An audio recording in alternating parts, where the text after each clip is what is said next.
Dans nos sociétés développées occidentales, c'est vrai qu'on a tendance à se dire: «Pour vivre heureux, il faut consommer» et donc lui, il fait le lien entre sentiment de bonheur déclaré et la consommation de ressources naturelles. Et il dit du coup, si on regarde dans nos sociétés européennes, on a l'impression qu'effectivement les 2 sont complètement corrélés, qu'il va falloir consommer des ressources naturelles pour être heureux. Ce qu'on voit aussi dans d'autres travaux, c'est que du coup, au-delà d'un certain seuil de richesse et de consommation, ça fonctionne plus cette mécanique-là et que, on se sent pas plus heureux parce qu'on a 3 téléviseurs et 4 smartphones.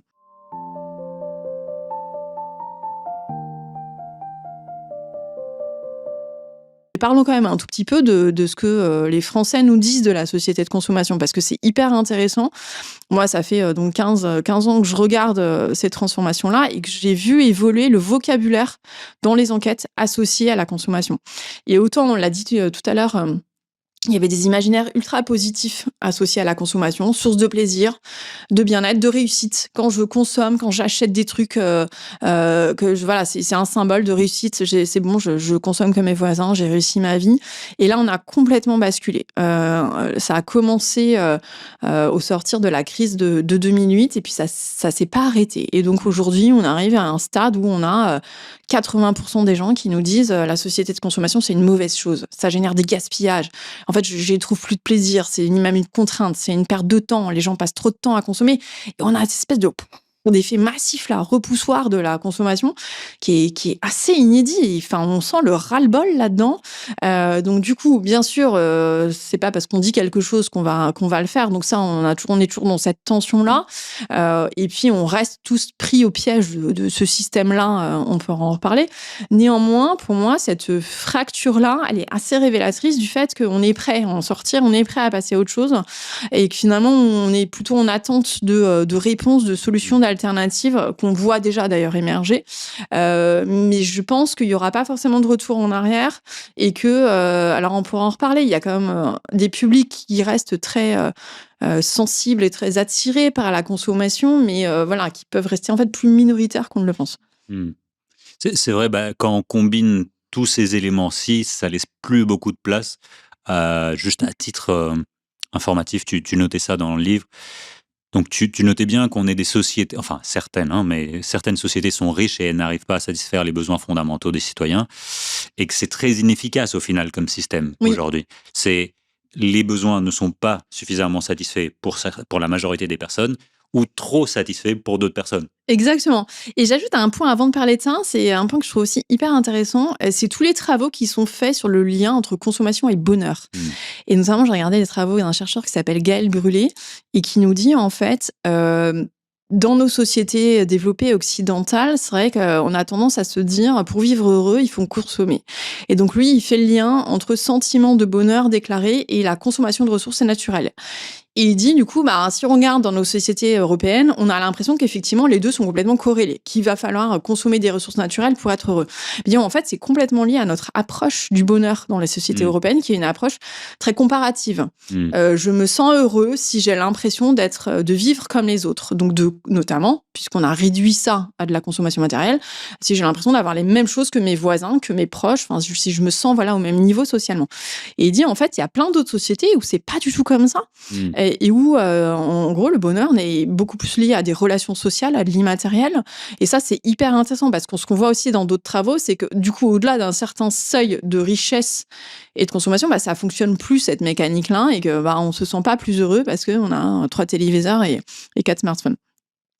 Et donc, pour en revenir à ta question que j'ai oubliée, oui, qui était sur, trop versus pas assez. Ouais. Oui, ça, c'est pareil, c'est un point que je trouvais finalement, enfin, c'était un des points de départ du bouquin. Je me dis: «Mais c'est pas possible, en fait, on arrive dans ce stade de développement où notre société n'a jamais été aussi riche et qu'est-ce qu'on fait de cette richesse?» D'une part, en fait, en gros, on est dans une société où c'est à chacun selon ses moyens, justement, et pas à chacun selon ses besoins. Ça veut dire quoi?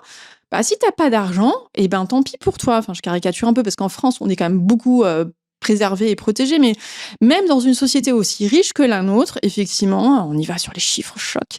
On a 15% des gens qui sont pauvres, en fait, en France, au seuil de 60% des revenus médians. Donc, le taux de pauvreté, il augmente de nouveau dans notre pays. Enfin, c'est quand même pas possible. 1 200 € par mois, ça. Voilà, c'est quand même hallucinant, en fait, que dans un pays comme le nôtre, on n'arrive pas à réduire le taux de pauvreté. On a de la même manière 15% des gens qui nous disent je mange pas à ma faim, en fait. Donc, pareil, qu'est-ce qui se passe? Il y a encore, on a un nouveau plein de garde-fous, d'assaut, etc., qui font un travail incroyable. Mais et on peut continuer. Hein. J'aime bien le 15%, ça permet d'ancrer. On a aussi 15% des personnes qui vivent en gros dans un logement qui est une passoire thermique, donc qui vont avoir du mal à chauffer ou à refroidir l'été. Voilà, donc en fait des chiffres, il y en a plein sur ce fait que même des besoins fondamentaux, une société aussi riche que la France n'arrive pas à les satisfaire. Et effectivement, en parallèle, comme on est dans cette logique du à chacun selon ses moyens, et on a des gens qui ont les moyens de finalement surconsommer, sursatisfaire leurs besoins. Et donc, on est dans cette société, en effet, du gaspillage.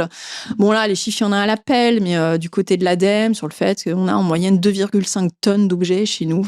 C'est complètement délirant. On a bien sûr tous les indicateurs sur l'impact environnemental de la conso, sur le fait qu'on est toujours autour de 9 tonnes en termes d'empreinte carbone, qu'on aurait 10 000 objets chez nous. Enfin, voilà. Donc, voilà, on est dans ce délire-là où finalement, on continue toujours plus, on stocke. Parce que ça, on est dans une société du stockage aussi. Hein. L'accumulocène. Ouais, il y a un chiffre que j'aime bien aussi, c'est l'idée qu'il y aurait 40 millions de smartphones qui dormiraient dans les tiroirs en France. Et je pense qu'on en a tous au moins un qui traîne quelque part. Voilà. Donc voilà, on est tous. On n'est pas très fiers, voilà, mais on est tous pris là-dedans, ouais. c'est ça. On le cache, mais on est tous pris là-dedans. Et en fait, on est dans cette espèce d'extrême où des besoins fondamentaux sont pas bien satisfaits.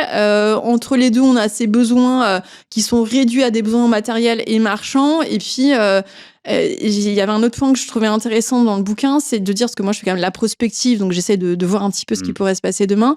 Et en gros, il y a un dernier point qui est que on néglige aussi dans notre société, du fait de cette marchandisation, justement, on néglige énormément les besoins dits immatériels. Alors, soit c'est des besoins immatériels que le capitalisme peut intégrer, qu'il peut comprendre. Dans ce cas-là, tout va bien. Effectivement, on est toujours dans cette logique d'extension du capitalisme où on va vous vendre des applis de rencontres amoureuses, on va vous vendre des colliers là qui sont exactement votre ami, des IA amis. Donc voilà, ça, à partir du moment où le capitalisme comprend ce langage-là, il voit un besoin finançable, il n'y a pas de souci, on trouvera une solution. Mais à côté de ça, il y a quand même des besoins qui, pour le coup, de mon point de vue, je pense qu'on est tous d'accord pour dire redeviennent ou deviennent fondamentaux, qu'on néglige complètement. Donc j'en avais listé 3-4.